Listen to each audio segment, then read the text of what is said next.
Welcome Dundee United to Paisley. Commentary comes from Kerridine Idson. St Mirren debuts this evening for English wing-back Brandon Mason and Irish midfielder Jake Doyle-Hayes, with the home side happy to just be playing Premiership football after Covid concerns kept them out of league action for over a month. They face a Dundee United side looking for back-to-back top-flight wins, who make no changes to the side who beat Ross County last weekend. Scottish football continuing to show its respect for the ongoing campaign against racism in all its different forms. Well, Dundee United are on a good recent run, having lost only one of their last 6 matches. They also beat St Mirren at Tannadice in September.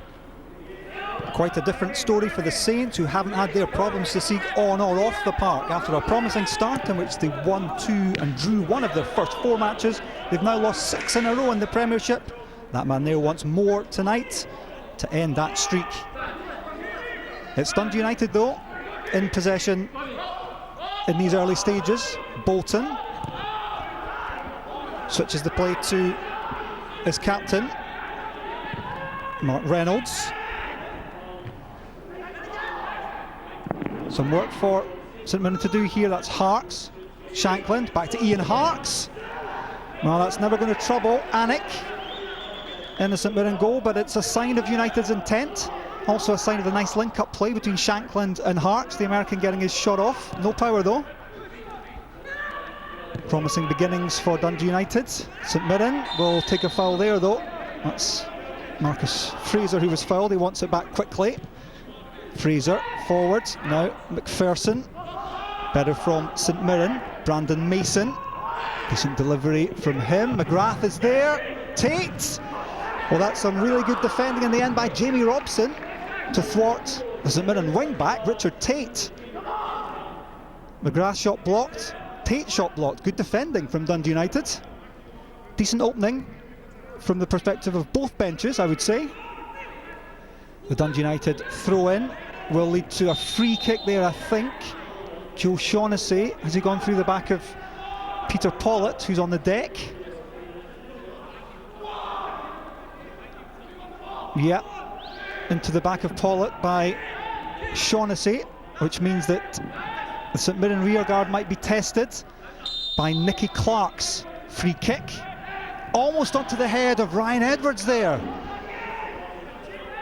I wonder if he thinks that's half a chance, the big United centre back. Good delivery from Clark, inches away from the head of Edwards.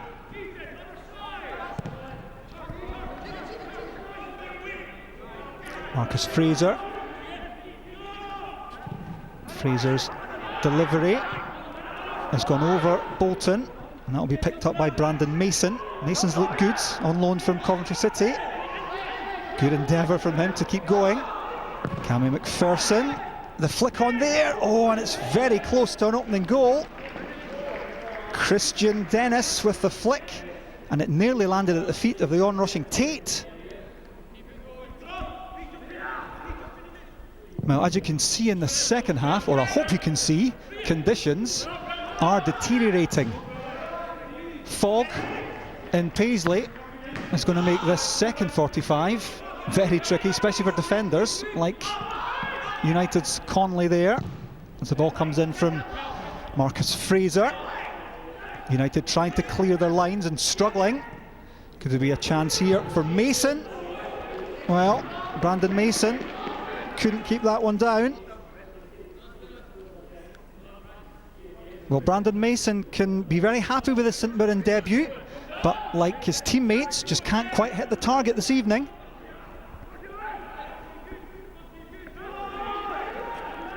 Well, the fog is not going away. If anything, it's sweeping in even worse. St Mirren will play on. Chance here for McPherson. Oh, Cammy McPherson, very close indeed, and he knows it. Well, Dundee United will need to watch him on the edge of the area. It was his own knockdown. Nice interchange with Dennis, inches wide. Well, you sense that St Mirren are getting closer. It's Dundee United on the back foot as the home side press for an opening goal. Doyle-Hayes It's found Richard Tate. Well, he scored on day one, a debut goal it was, a diving header, I remember. This one though, never really troubling Siegrist. And once again, United survive the St Mirren danger. And it's really hard to see anything at all on that far side now. I think the referee and the players have got a better view than the cameras do. St Mirren though, trying to come forward once again. That is definitely Marcus Fraser, and it's very close again. He's claiming a corner which I don't think is coming. Maybe from the rerun things will be clearer. Mason's throw, Irwin to Fraser. And again St Mirren getting close but just not quite drawing the save from the goalkeeper. Maybe they'll do better here. Loads of space for Marcus Fraser. Has Richard Tate also in plenty of space. His delivery just about cleared away. Doyle Hayes is in there, Obika's in there, and the goalkeeper I think has done pretty well there at the feet of the substitute, John Obika. Well, more St Mirren pressure, but they just can't break down this Dundee United defence. Good play from Doyle Hayes, another good debut. The flick from Obika, the save from the keeper. Survival from United at the back once again.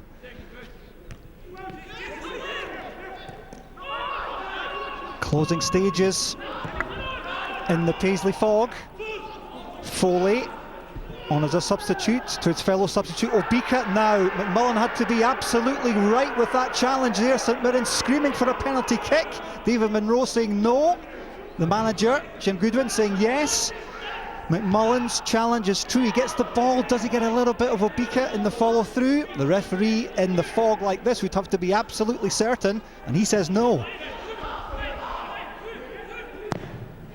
Still St Mirren trying to get a late winner here. Nothing doing though. Well, the weather gods tried to draw a veil over this one at half time, and from what they could see through it, I don't imagine the football gods were overly impressed. Full time, St Mirren know they'll be happy to end their run of 6 straight league defeats. Dundee United are now unbeaten in their last 5 matches, so maybe a share of the spoils suits both sides in the Paisley gloom. St Mirren 0, Dundee United 0. I don't think there was a need to abandon it, but listen, we would have loved to take all 3 points tonight. I think the overall performance was really pleasing from my point of view. I thought the 2 debutants were excellent, you know, particularly Doyle Hayes in the middle of the park showed some real quality, and you know, we've got some young players in the team now with good energy levels, and you know, you see that from the 3 midfielders. Ethan Erlihan's 19, Doyle Hayes 21, Cammy McPherson 21, and I thought they, you know, controlled that game and dominated that game for large spells, which is great for us going forward. I respect the point, I respect the clean sheet, but that's the standards that we're setting here. We want to get better all the time, and we'll back in next week again and be encouraging the boys to get better on the ball and show that wee bit more belief maybe at times, and that wee bit more running power to get forward, to go and support the ball. But defensively, we were pretty sound. Well, you could hardly see the ball in that second half. I don't know, maybe that was a good thing. It was a bit of a 0-0 drab game. Did you enjoy the game, James? Yeah, I think, you know, Jim Goodwin's obviously happier with his team's performance. They offered a lot going forward in terms of, you know, creating chances. But Dundee United, you know, they defended well at times. And, you know, probably in the end, a point's a fair result. What did you make of the 2 debutants for St Mirren? Yeah, I agree with Jim. I thought they'd done well. You know, plenty, you know, involvement in the game, and it's encouraging for them because, you know, they've needed that, you know, little bit of lift from somewhere, and sometimes that's what happens. You get new bodies into the team. They bring that energy, that youthfulness that Jim's speaking about, and it inspires the rest of the team round about them. Yeah, Julie, they didn't keep the ball well at all, Dundee United, in the match, did they? No, I think St Mirren were certainly the better side in terms of possession. Dundee United looked to try and hit on the counter-attack, and I would be disappointed if I was Michael Mellon that they didn't create enough for me going forward. And when you're playing against St Mirren, who at the moment, or at that moment in time, were the team at the bottom of the league, you would expect them to create more chances. So credit must go to St Mirren and being able to come back after not playing for numerous weeks and to put out a performance like that. I think they can take an awful lot of positives from it. It's Michael's Sunday name. It's normally Mickey, isn't it? Oh, well, it's Sunday now, is it not? No, the day early. It's Saturday. Anyway, so Mirren, they started well, but United looked a wee bit shaky early on. Yeah, they did, and I think it was a slackness, really.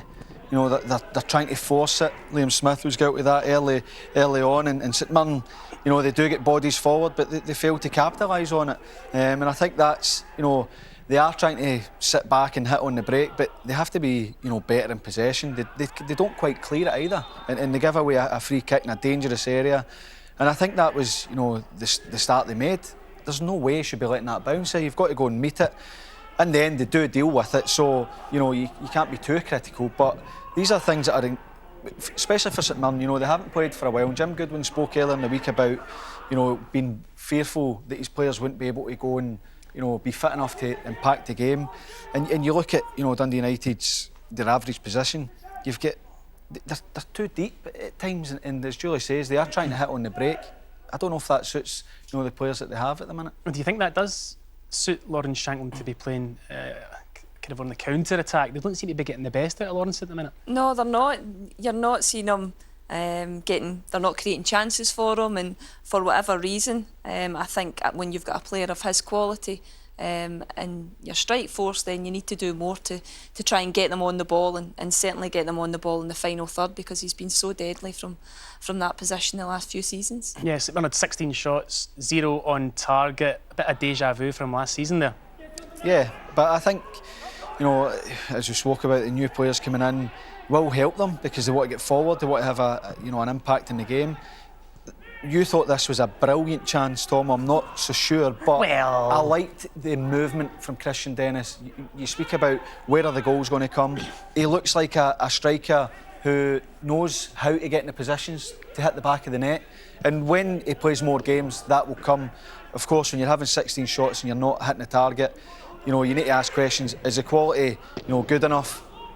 I think you have to give a little bit of credit to Dundee United as well, because they are putting their bodies in the line, they're putting blocks in and making it difficult for St Mirren. So it doesn't sound great, but at least they're moving in the right direction. Yeah, and they've got options now up front. St Mirren, you've got Obika, Irwin, Dennis, as Fadi mentioned, Marias.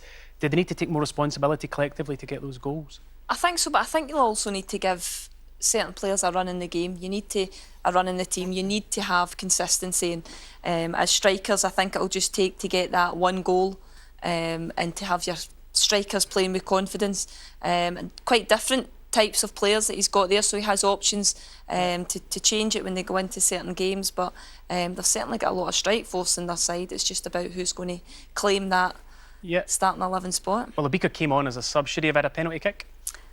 Very hard to see. It's in the second half when visibility was really, really poor. It's hard to know whether, I don't know whether he's got a touch on the ball or not. He's certainly claiming for it.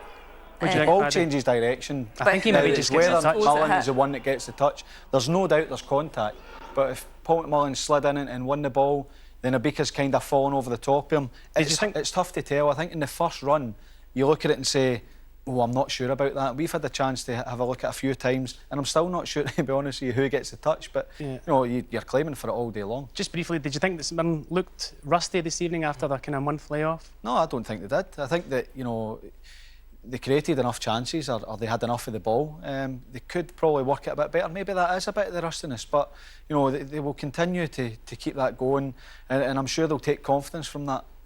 They will indeed. OK, thanks to Julie and to James for joining me tonight. Let's have a quick look at the table. Aberdeen's victory moves them up to 3rd ahead of Hibs. A win for St Johnstone means they replace Ross County in 8th. And there's no change for Dundee United, Livingston and St Mirren.